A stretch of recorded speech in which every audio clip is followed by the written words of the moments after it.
Schoolly+D, because he had this public persona being really tough, but we were getting sort of this gentler side. And I remember really being happy about that.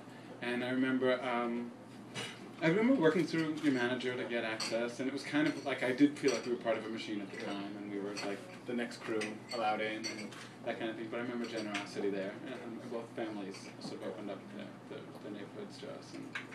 And the other thing that I remember filming that time, it doesn't really happen in Philadelphia much more, but I loved it. But every time you'd arrive with the WHYY crew, which is where I worked at the time, people would say, "What happened?"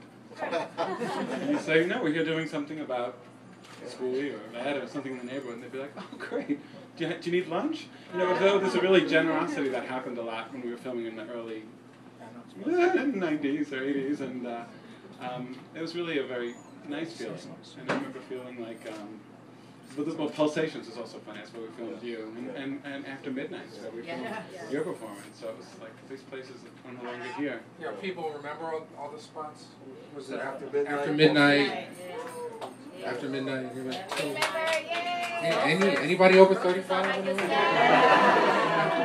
remember the Pulsations.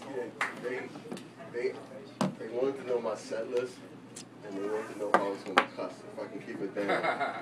And I was like, sure. I was like, but just a film crew? I'm like, yeah, I know. So I've been on film before, but could you just please not cuss? So I've been arrested. A lot of people don't know this. They would arrest you. I was arrested twice in South Carolina for saying fuck and dick. And I'm serious. On stage, the sheriff came and got me and said, "You talked about fucking and dick. You gotta go. You gotta go." And Chris was my manager. I would call him, and Warren Hamilton, who's my attorney, I would call him to have it again. This is around the same time LL got locked. I'm looking remember that. LL got locked up. Bobby Brown got locked up. It was they were really afraid of, like, you know. I wasn't afraid of they were like afraid of it, like going to like the Puerto Ricans and the white little girls coming to all. They start coming to the show, and America got all nervous, and we was like always on stage grabbing our balls or something, talking about, you know, especially maybe I was banned from Arizona, for real, Alabama. They were just like, I would come through town. They was like, just keep it going, just keep it going. They didn't play that with like Red Fox and Richard Pryor and all that kind of stuff that, I mean, they could get away. Richard Pryor, who I love, let me use Super Nigga for my song Super Nigga.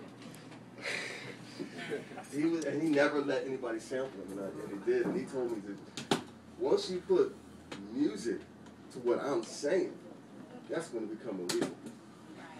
And that's, you know, that was, you know, it was like, for me, actually hearing my heroes like Richard just say it and let me use his voice and never had to pay him. Because that was, you know, that was a huge skit for him. Super Nick was a huge skit. He just let me use it. It was amazing that he even knew who I was. But he was saying that it's like once you put music to it, watch out. Watch out, because once you got kids dancing together. And remember After Midnight? Yes. They closed the After Midnight. The sheriff showed up to the After Midnight, the new After Midnight, said, "Oh, it's the ordinance, no dancing." And they stood in the middle of our performances and was going to lock up anybody who danced in Philadelphia. Yeah. Now, why didn't I make that movie? I know. Why did you make that movie? Yeah, it's interesting. You know, that was the kind of stuff that they didn't want to know. So Yvette, can you hear me okay? Yeah. Right. 1980. Now this is really cool because like prior to this, you caught her at a good time because it just moved over from Slice Records to 4th and Broadway, and some amazing footage. Like when you look back at this film, and what memories go through your mind? Oh, wow. I thought I made it back then. I was just waiting for the big check to come in the mail. But that was like the best thing that could ever happen to me because, like someone said out there, it was just fun and games for us. You know, it was just, you know, our art that we just wanted to present to whoever who wanted to listen to it and bob their head to it. And all we wanted was some heads to bob.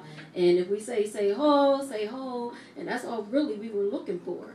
You know, me. I don't know about you, Schoolly, but I mean, I just wanted the participation of the crowd to see. But he was already getting money. He had the Cadillac. I was on a bus. So I wasn't looking for the paycheck at the time until I found out that other people were getting paychecks. And then I'm like, okay, like, you know, it's money involved. But at the time, for me, I just wanted to rhyme. I just wanted to prove to the fellas that I can hold mine just like you can. And that's all it was for me. You know, and you just, I only cussed on one record. And I said I'll never do it again because my daddy still don't know about that record. Whoa, I didn't want my daddy to know about that record. But I just, you know, that's really what it was for me. Just, you know, just to be able. Oh, when the camera crew showed up, the whole